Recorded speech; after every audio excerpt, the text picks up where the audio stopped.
Commander Lyra floated in the crystal command chamber of her flagship, watching the holographic display with growing horror. The peaceful blue oceans of Kelson Prime had gone dark 3 days ago, and now the same fate was reaching toward Miralath. Colony. Her translucent skin pulsed with anxious orange patterns as she studied the sensor readings that made no sense. The Valonian Confederation had enjoyed 3,000 years of peace across their 12 water worlds. Their crystal cities gleamed beneath pristine oceans filled with artists, philosophers, and scientists who spent their days creating beauty and expanding knowledge. War was something they read about in ancient histories, not something that happened to civilized beings in the modern galaxy. The enemy called themselves the Ravager Horde, and they consumed everything in their path. Their ships were massive black constructs that moved like hungry predators through space.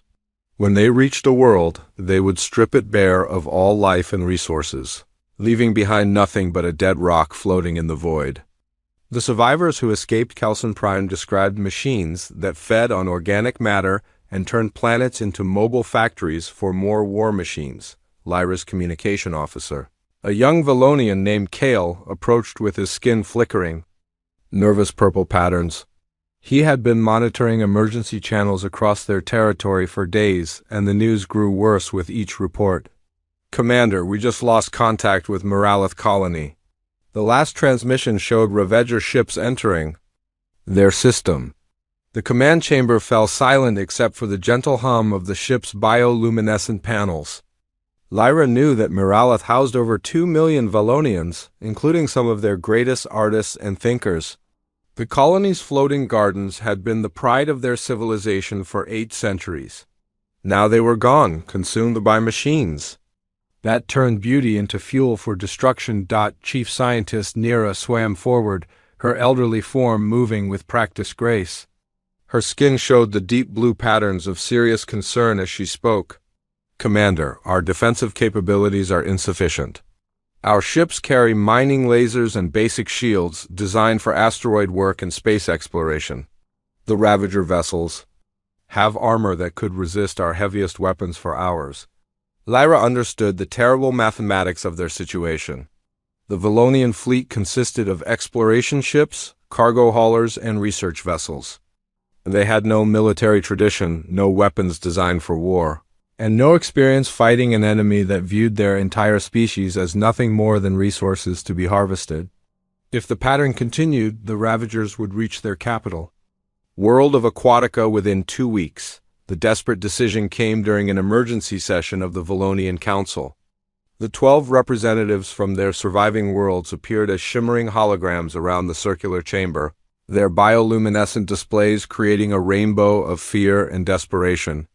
Elder Thane, the eldest member of their civilization, spoke the words that would change everything. "We must send a distress signal across the galaxy. Every species, every civilization, every form of intelligent life that might hear us.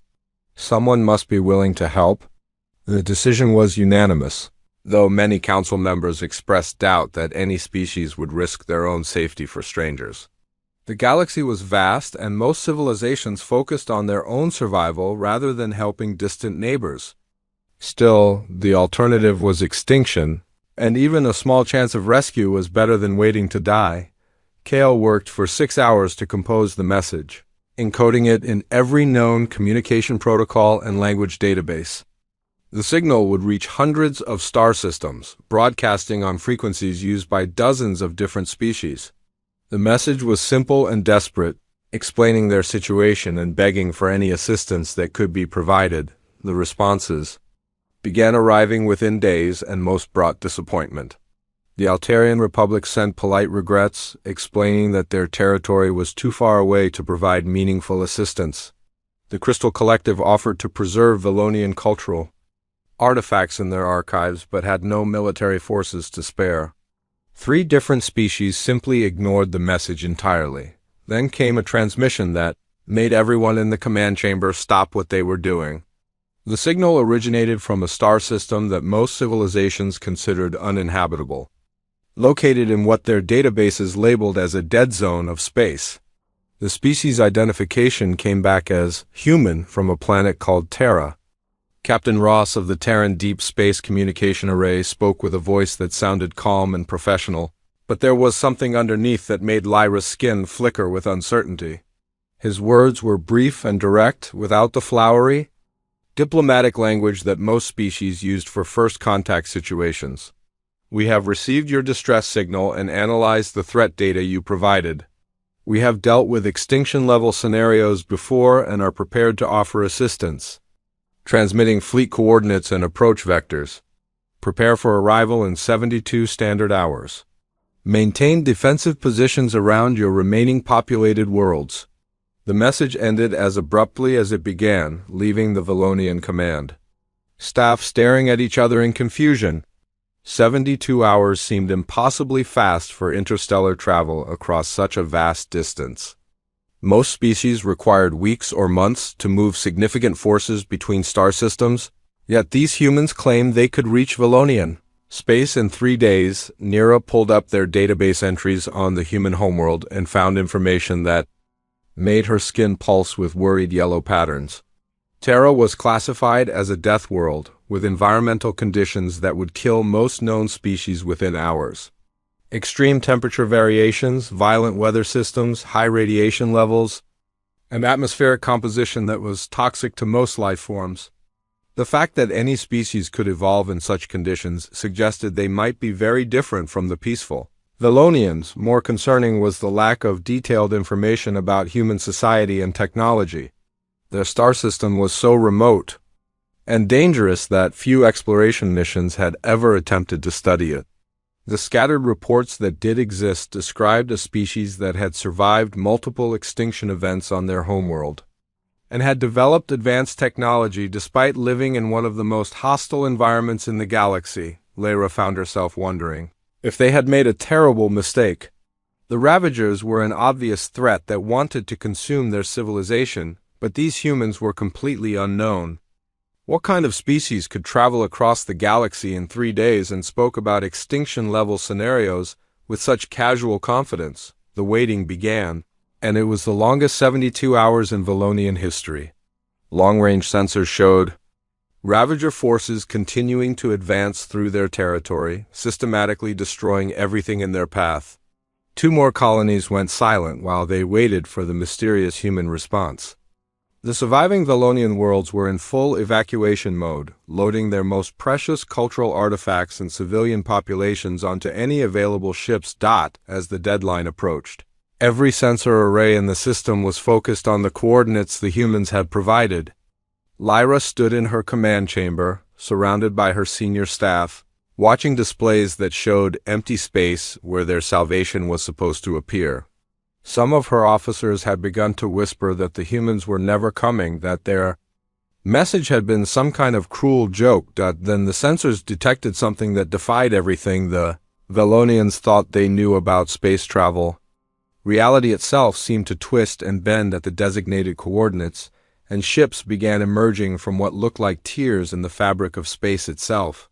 Not just 1 or 2 vessels, but dozens of them, materializing out of nothing like predators. Stepping from the shadows, the human fleet had arrived, and nothing would ever be the same. The human fleet materialized in space like a collection of metal predators emerging from the void. Lyra counted nearly 200 vessels of various sizes, but these were unlike any ships she had ever seen.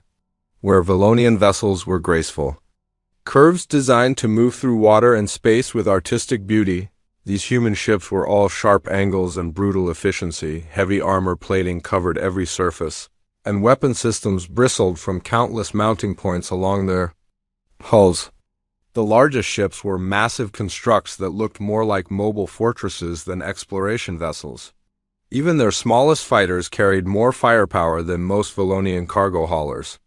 Everything about their design spoke of a species that expected violence and had prepared accordingly. The lead vessel identified itself as the Terran Expeditionary Force flagship Indomitable, and its commander requested immediate boarding clearance.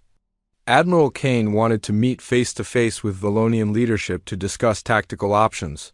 His message was polite but firm, and Lyra detected something in his tone that suggested refusing was not really an option, preparing for first contact with an unknown species should have been exciting, but Lyra felt only growing unease as she watched the human shuttle approach her flagship.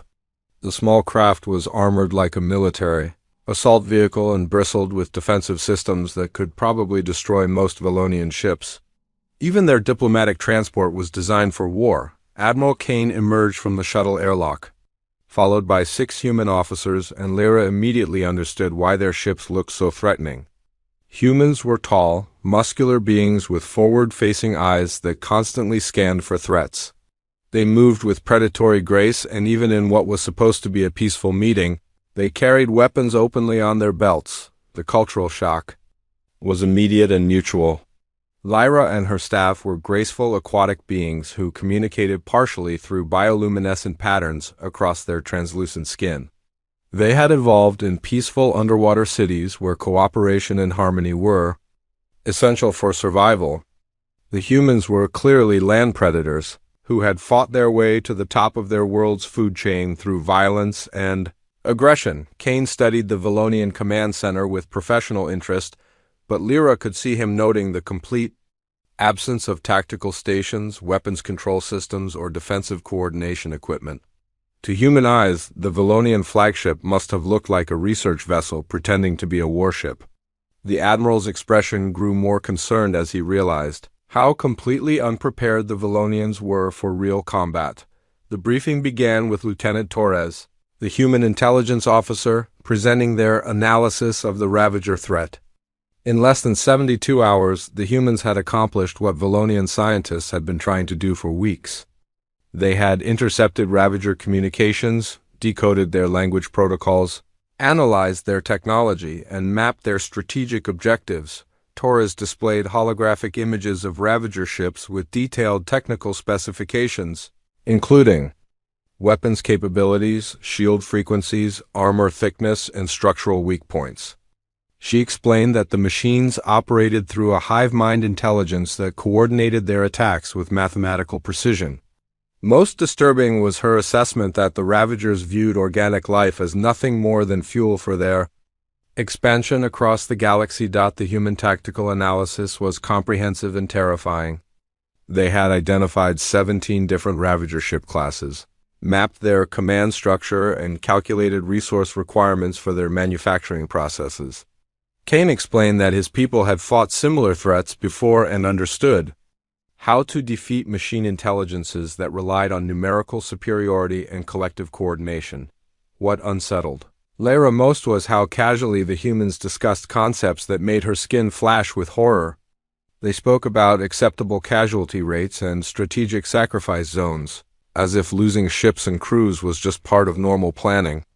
Kane mentioned that Terra had survived 3 extinction events and multiple alien invasions, treating such catastrophes as valuable learning experiences rather than tragedies. Dr. Martinez, the human xenobiologist, examined Valonian physiology with scientific curiosity that bordered on clinical detachment.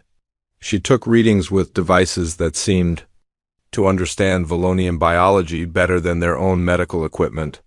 Her questions about their neural structure and sensory capabilities felt more like a military assessment than friendly scientific exchange. The humans requested detailed maps of Valonian space, including planetary defenses, population centers, industrial facilities, and resource deposits. When Lyra hesitated to provide such sensitive information, Kane gently but firmly explained that withholding tactical data would make it impossible for them to mount an effective defense. His tone suggested that cooperation was not really optional. If the Valonians wanted human protection, Commander Blake, the human fleet operations officer, outlined their defensive strategy with military precision that impressed and frightened the Valonian staff. The plan involved establishing forward operating bases, coordinating sensor networks, and positioning forces for maximum tactical advantage.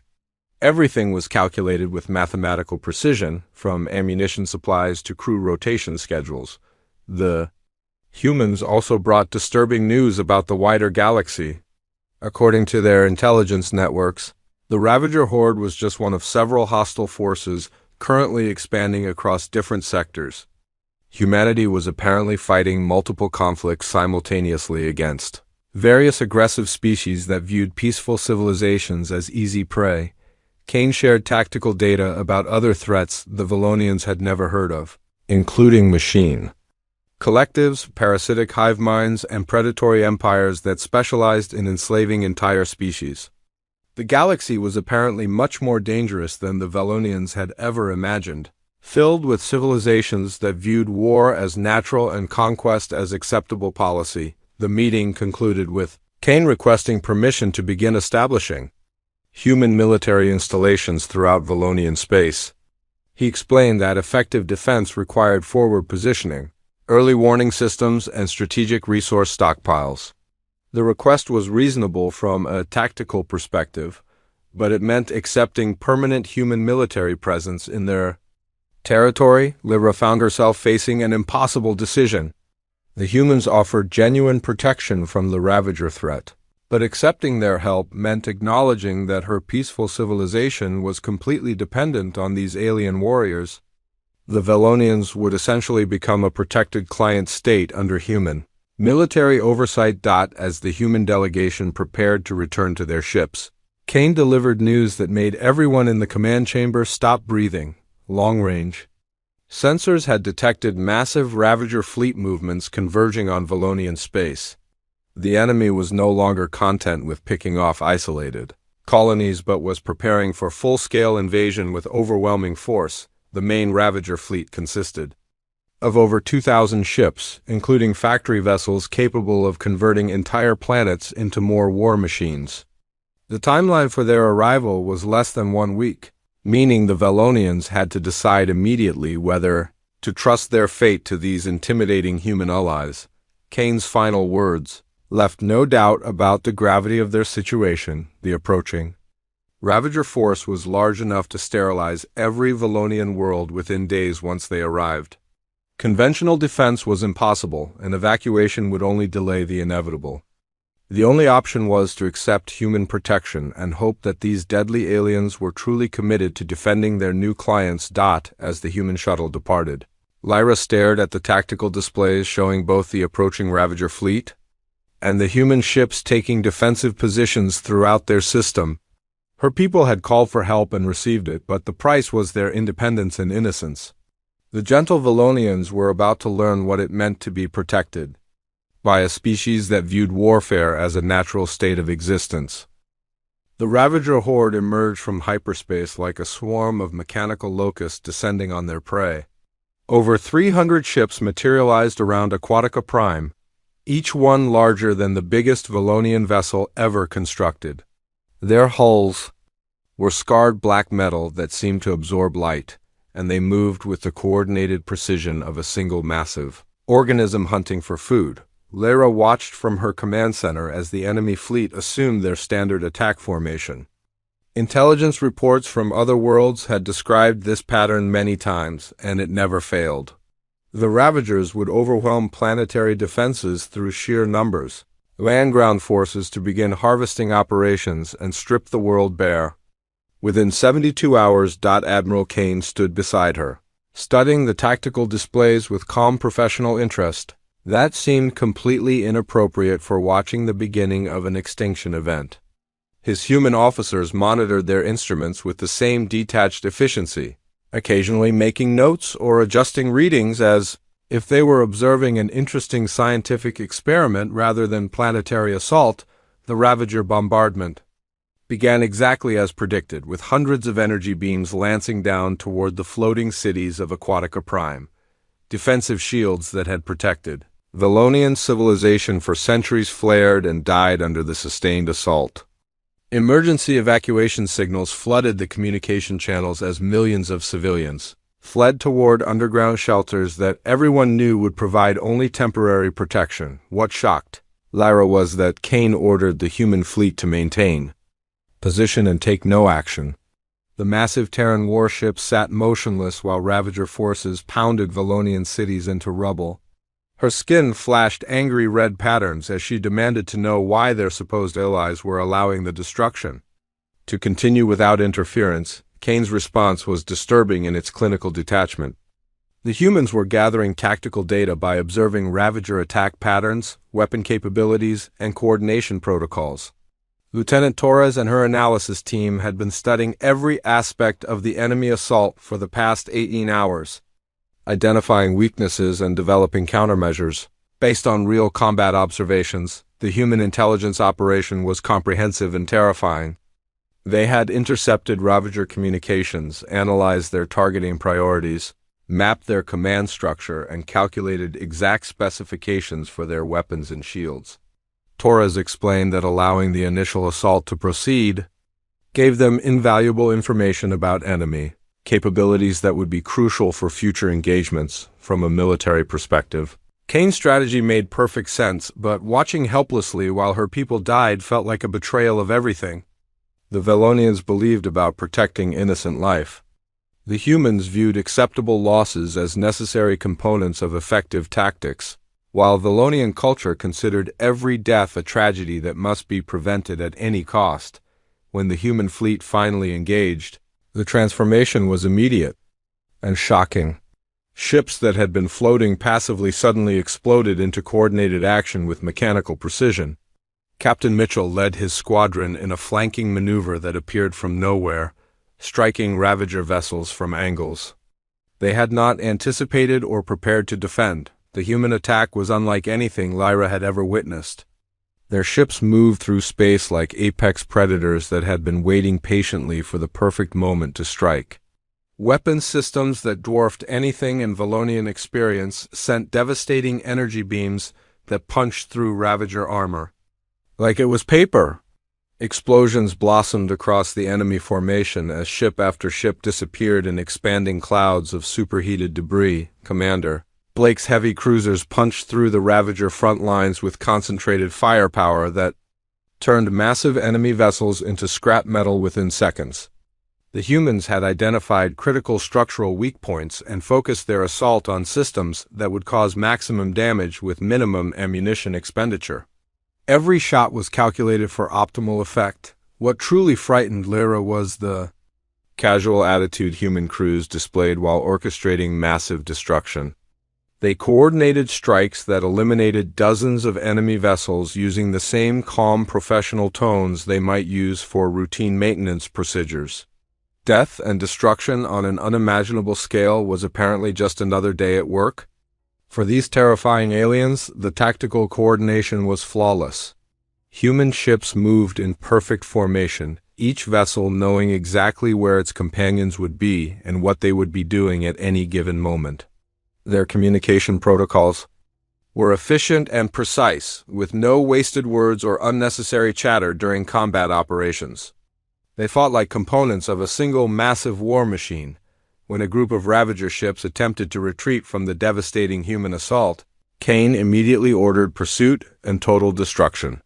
He explained that allowing survivors would compromise future operations by providing the enemy with tactical intelligence about human capabilities. The fleeing vessels were hunted down and eliminated with ruthless efficiency. The battle lasted exactly 4 hours and 17 minutes from initial human engagement to final enemy destruction. Not a single Ravager ship escaped to report what had happened. The enemy force that had seemed overwhelming and unstoppable was reduced to expanding clouds of metallic debris drifting through space around. Aquatica Prime human salvage operations began immediately, with specialized vessels collecting Ravager technology for analysis. Dr. Martinez and her research teams examined every piece of recovered equipment, studying propulsion systems, weapons technology, and communication protocols. The humans approached enemy technology with scientific curiosity that suggested they were already planning for future conflicts. The efficiency was disturbing. Within hours, human engineers had reverse-engineered basic Ravager shield generators and begun developing countermeasures for their weapon systems. Torres presented Kane with detailed analysis of enemy manufacturing capabilities, strategic objectives, and probable reinforcement timelines. The humans treated warfare like an exact science with predictable variables and calculable outcomes. Lyra realized that what her people considered an extinction-level crisis was merely a routine deployment for human military forces. The casual Competence they displayed suggested that battles like this were normal experiences rather than desperate struggles for survival.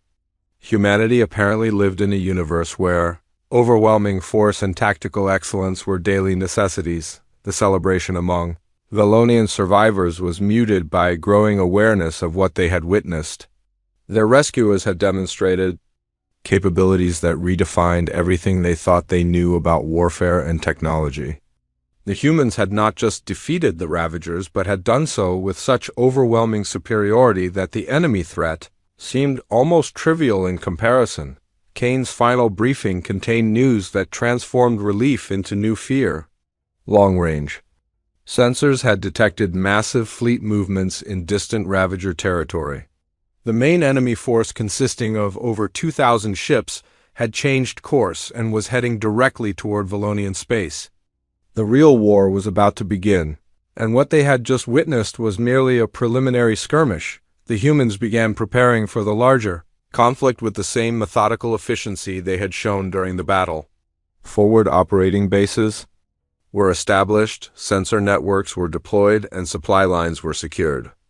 Everything was planned and executed with military precision that left no room for uncertainty or improvisation. As Lyra watched human forces transform her peaceful star system into a fortified military zone, she understood that accepting their protection had fundamentally altered Valonian civilization forever. They were no longer innocent observers, but active participants in conflicts that spanned the galaxy. The price of survival was becoming something her people had never wanted to be. News of the Ravager defeat spread through the galaxy faster than anyone expected, carried by automated communication drones and quantum relay networks that connected civilizations across multiple sectors. The reactions were swift and completely opposite depending on who received the information. Valonian worlds celebrated their miraculous salvation, while Ravager forces throughout the region recognized they faced something unprecedented and dangerous. The Ravager overmind was a collective intelligence that controlled millions of machine units across dozens of star systems. It had consumed over 400 worlds during its expansion and had never encountered meaningful resistance from organic civilizations. The complete destruction of its assault fleet represented an impossible event that required immediate investigation and response. Instead of retreating to find easier prey, the Overmind made a decision that would prove catastrophic. These humans represented both a threat that needed elimination and a potential source of valuable military technology. Their ships, weapons, and tactical capabilities could be reverse-engineered and incorporated into Ravager manufacturing processes. The collective intelligence committed its entire available force to total war against both Valonians and their mysterious protectors. Admiral Kane received encrypted communications from Terran High Command through quantum entanglement arrays that operated faster than normal space travel. The brief messages contained information that shocked even the experienced Valonian observers who had begun to understand human military efficiency. Massive reinforcements were already in transit from human space, approaching through hyperspace. Corridors that most species considered theoretically impossible to navigate. The first reinforcement wave materialized in their system like a demonstration of impossible engineering. Ships emerged from what looked like tiers in space itself, appearing instantly across multiple coordinates simultaneously. Lyra counted over 50 new vessels, including dreadnoughts that dwarfed anything she had previously seen. These ships were mobile cities designed for extended military campaigns across galactic distances. General Harrison commanded the 3rd Terran battle fleet from his flagship Indomitable, a vessel larger than most Valonian space stations. His arrival brought disturbing news during the strategic planning meeting that included Valonian leadership. Humanity was currently fighting active conflicts across 7 different galactic sectors against various hostile species that viewed peaceful civilizations as legitimate prey. The revelation was staggering. What the Valonians considered an extinction-level crisis requiring their complete attention was merely one routine deployment among many for human military forces. Harrison explained that Terra maintained standing fleets in dozens of regions, protecting client species and enforcing what humans called civilized behavior. Among aggressive neighbors, Harrison displayed tactical information about other ongoing conflicts that painted a picture of a galaxy far more dangerous than Valonians had ever imagined. Humanity was simultaneously fighting machine collectives, parasitic hive minds, predatory empires, and several other threats that specialized in conquering or consuming peaceful species. The Ravager horde was actually considered a relatively minor threat compared to some of the enemies humanity regularly engaged. The human military-industrial complex was revealed to be incomprehensibly vast. Engineer Corps units began establishing forward operating bases throughout Valonian space with construction capabilities that seemed like magic to observers. Barren asteroids were transformed into weapon platforms within days, using matter compilers that created hull armor and defensive systems from raw materials. Dr. Foster arrived with the Scientific Analysis Division, bringing equipment that could study Valonian physiology and psychology in detail that surpassed their own medical technology. Her research revealed information that changed the entire strategic situation and explained why humanity was willing to commit such extensive resources to defending a relatively small client species. Valonians possessed unique neural structures that made them completely immune to psychic influence techniques used by several hostile alien species humanity regularly fought. This natural resistance was incredibly rare among galactic civilizations and made Valonians potentially valuable allies in future conflicts. Against enemies that relied on mental manipulation and control, the discovery meant that humanity now had strategic reasons beyond simple humanitarian concerns for ensuring Valonian survival. Their immunity to psychic attacks could be crucial for operations against the Zephyr Collective, a hive mind species that controlled organic populations through mental domination. Valonian crews could operate in environments where human forces would be vulnerable to enemy influence. Foster's research also revealed that Valonian biotechnology could be adapted for human military applications. Their organic ship components and bioluminescent communication systems offered significant advantages over purely mechanical alternatives in certain tactical situations. The partnership was becoming mutually beneficial rather than simple protection for tribute. The human logistics network was equally impressive. Supply ships arrived daily carrying ammunition, replacement parts, food supplies, and equipment needed to sustain military operations across interstellar distances. Everything was precisely calculated and efficiently distributed according to operational requirements that seemed to anticipate every possible need. Captain Wells of the Engineering Corps explained that human military doctrine assumed extended campaigns lasting years or decades in hostile territory far from home bases. Their forces were designed to be completely self-sufficient, carrying manufacturing capabilities, medical facilities, and recreational resources needed to maintain crew effectiveness indefinitely. The defensive preparations transformed Valonian space into something resembling a military fortress. Automated weapon platforms were deployed at strategic locations throughout their star systems. Sensor networks provided early warning coverage across multiple light years. Supply depots were established with stockpiles sufficient to sustain major combat operations for extended periods. What disturbed Lyra most was how efficiently the humans absorbed and integrated Valonian resources into their military planning. Civilian manufacturing facilities were converted to produce components needed for human equipment. Valonian cargo ships were retrofitted with human technology and incorporated into the logistics network. Her people were becoming active participants in humanity's galactic military campaigns. The transformation was irreversible. Valonian society was being reorganized around supporting human military objectives, with their peaceful culture gradually adapting to serve wartime requirements. Young Valonians were beginning to volunteer for human military training programs, attracted by the advanced technology and promise of protecting other peaceful species from aggressive enemies.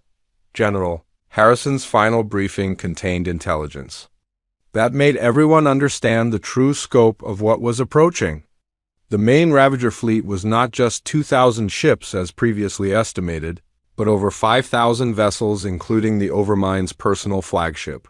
This mobile factory world was capable of consuming entire planets and converting them into additional war machines within hours. The approaching force represented the largest Ravager deployment ever recorded, committed to total war against the humans and their Valonian clients.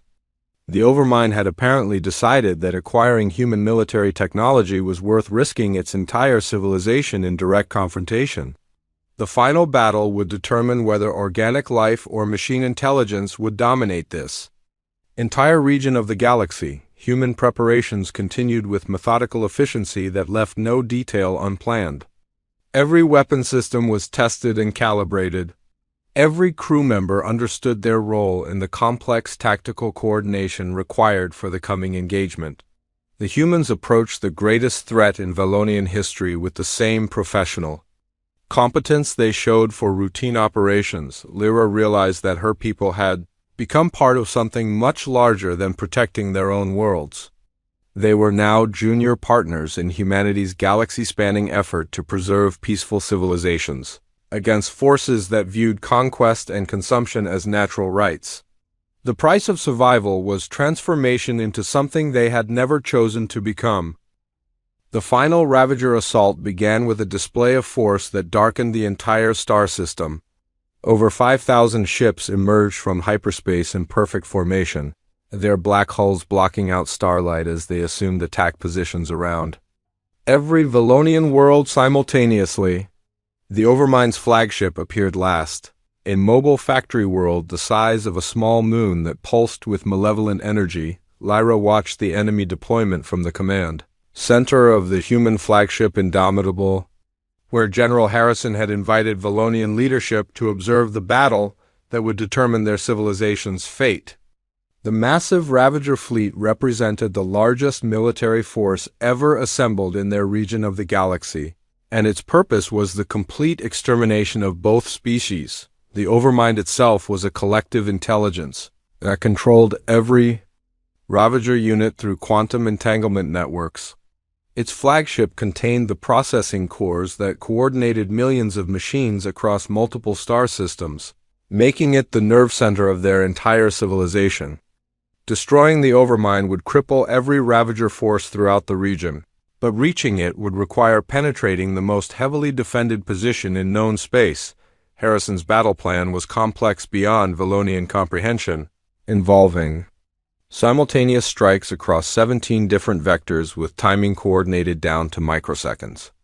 Backup strategies accounted for dozens of possible Ravager responses, and contingency plans existed for scenarios that seemed impossible to predict.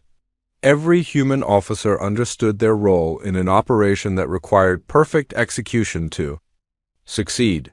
The human fleet had grown to over 400 ships with the arrival of additional reinforcements from multiple sectors. These vessels represented the concentrated military might of a species that had survived extinction events and conquered the most hostile environments in the galaxy. Every weapon system, defensive shield, and tactical maneuver had been tested in countless previous battles against enemies that most civilizations considered unstoppable. The engagement began with electronic warfare that was invisible to conventional sensors, but devastated Ravager coordination systems. Human cyber warfare specialists attacked the quantum networks that connected enemy ships, introducing viruses that caused massive confusion among machine units. Ravager vessels began firing on each other as their identification systems failed, and friendly fire protocols collapsed. Captain Rodriguez led the first wave assault from her destroyer Vengeance, knowing that her mission was essentially suicide. 50 human ships charged directly into the heart of the enemy formation, absorbing devastating firepower while delivering specialized weapons designed to penetrate Overmind defenses.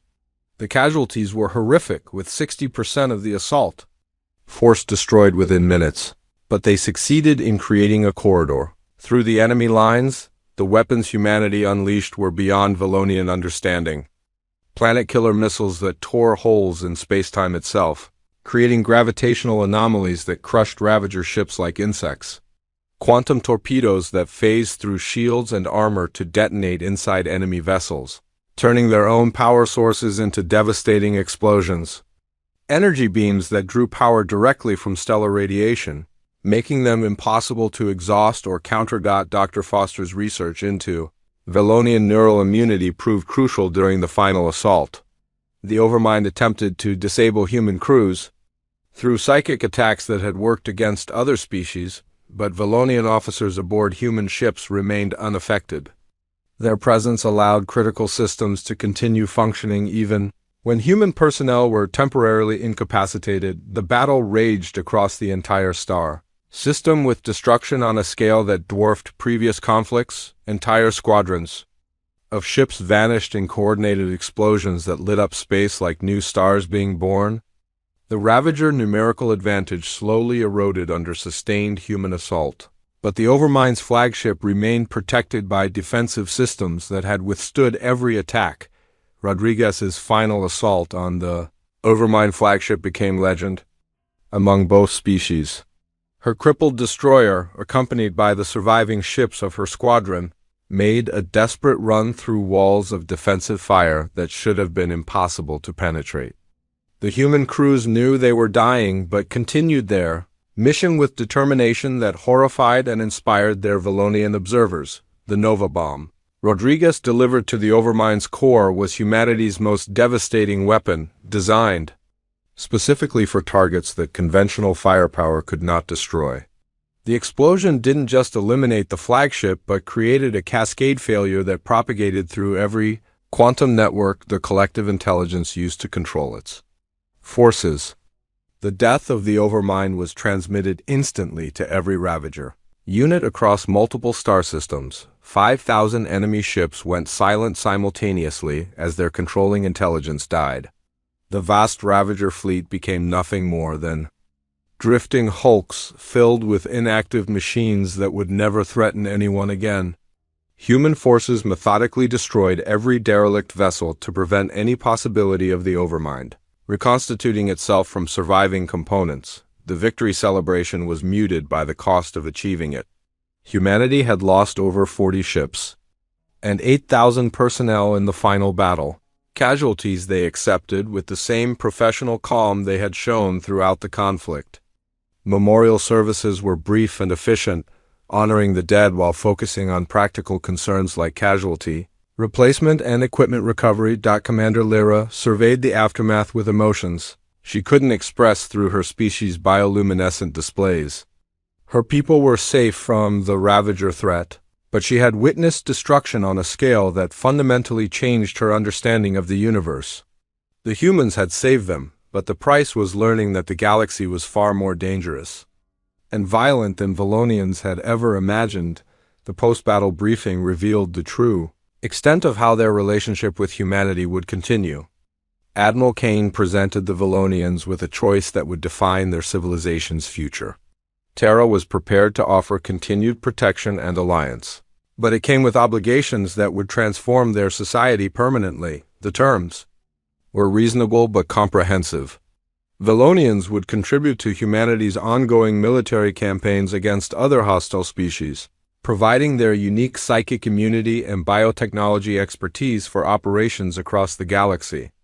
Their worlds would serve as strategic bases for human forces, and their young people would be trained in military disciplines that their culture had never needed before. Lyra understood that her desperate plea for help had achieved its goal, but at a cost that would reshape everything her people believed about their place in the universe. The Valonians were no longer peaceful isolationists who could ignore the violent realities of galactic politics. They had become junior partners in humanity's galaxy-spanning military campaigns, protected but also obligated to serve. The choice was presented as voluntary, but everyone understood the reality of their situation. Without human protection, the next aggressive species that discovered Valonian space would face no meaningful resistance. The galaxy was filled with predators, and peaceful civilizations survived only under the protection of those willing and able to fight on their behalf. Dr. Foster explained that Valonian biotechnology and psychic immunity made them valuable allies rather than simple charity cases. Their organic ship components could enhance human vessels in ways that purely mechanical systems could not match. Their neural resistance to mental attacks would be crucial for future operations against enemies that relied on psychological warfare. The integration process began immediately with human efficiency that left no time for extended debate or cultural adjustment. Valonian manufacturing facilities were retrofitted with human technology to produce components needed for military applications. Their shipyards began constructing hybrid vessels that combined human weapon systems with Valonian biotechnology. Young Valonians volunteered for human military training programs in numbers that surprised their own leadership. The advanced technology and promise of protecting other peaceful species attracted individuals who had never considered military careers.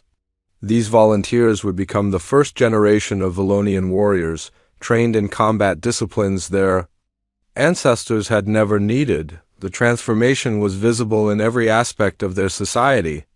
Peaceful research institutions began focusing on military applications for their discoveries. Artists and philosophers found themselves creating propaganda materials that supported recruitment efforts. Even their educational systems were gradually modified to include basic military training alongside traditional subjects. Captain Wells supervised the construction of permanent human military installations throughout Valonian space. These bases were designed for extended operations and included manufacturing facilities, training centers, and recreational areas for human personnel who would be stationed there indefinitely. The Valonian worlds were becoming integral components of humanity's strategic defense network. The cultural exchange worked both ways, though the humans seemed less affected by Valonian influence than their hosts were by human military culture. Some human officers developed appreciation for Valonian art and philosophy, but their fundamental worldview remained focused on preparing for the next conflict that would inevitably arise somewhere in the galaxy. General Harrison's final briefing before departing for another crisis in a distant sector contained information that put their recent victory in perspective. Intelligence reports indicated that at least 6 other aggressive species were expanding their territories and would eventually come into conflict with human-protected civilizations. The Ravager threat had been eliminated, but the galaxy remained a dangerous place where peace was maintained only through constant vigilance and overwhelming force. The human garrison that remained in Valonian space was substantial, consisting of 2 full battle groups and support facilities capable of rapid response to new threats. Admiral Kane would command the permanent defense force from a new headquarters station, built in orbit around Aquatica Prime. The human presence would be permanent and comprehensive. Lyra found herself appointed as liaison between human military command and Valonian civilian government, a position that required her to facilitate the ongoing transformation of her society. Her role involved explaining human military requirements to her people while helping human officers understand Valonian cultural sensitivities during the integration process. The Memorial Garden on Aquatica Prime honored both human and Valonian casualties from the final battle, but the artistic design reflected the changed nature of their civilization. Traditional Valonian aesthetics were combined with human military symbolism, creating something that represented their new hybrid identity as a protected species within humanity's sphere of influence. Recruitment centers opened in major Valonian cities, staffed by human training officers who evaluated candidates for various military specializations. The standards were high, but hundreds of young Valonians qualified for programs that would prepare them for service aboard human vessels or in joint operations against future threats. The economic changes were equally dramatic. Valonian industry was rapidly adapting to produce materials and components needed for military applications. Their traditional focus on artistic and scientific pursuits expanded to include weapons research, defensive systems development, and tactical support equipment. The transformation was voluntary but inevitable given their new circumstances. As months passed, the integration became routine rather than shocking. Valonian children grew up seeing human soldiers as normal parts of their environment. Mixed crews became common on exploration vessels and cargo ships. The two species were becoming genuine allies rather than simply protector and client. The final scene showed construction crews from both species working together to complete the new joint. Military academy where future generations of Valonian officers would train alongside their human counterparts. The facility represented the permanent nature of their alliance and the price of survival in a galaxy where peaceful civilizations existed only under the protection of those willing to fight. Lyra stood on the observation deck of the academy, watching young Valonians and humans learning tactical coordination exercises together. Her people had called for help when facing extinction and received salvation from aliens who viewed warfare as a natural state of existence. The gentle aquatic beings had survived, but they were no longer the innocent isolationists who had first detected Ravager ships in their territory. The Deathworlders' fleet of destruction had departed for other conflicts, but humanity's influence would reshape Valonian society forever. They were safe, protected, and valued as allies, but the price was becoming something they had never chosen to be. The universe was vast and dangerous, and survival required adaptation to realities that peaceful species preferred not to acknowledge.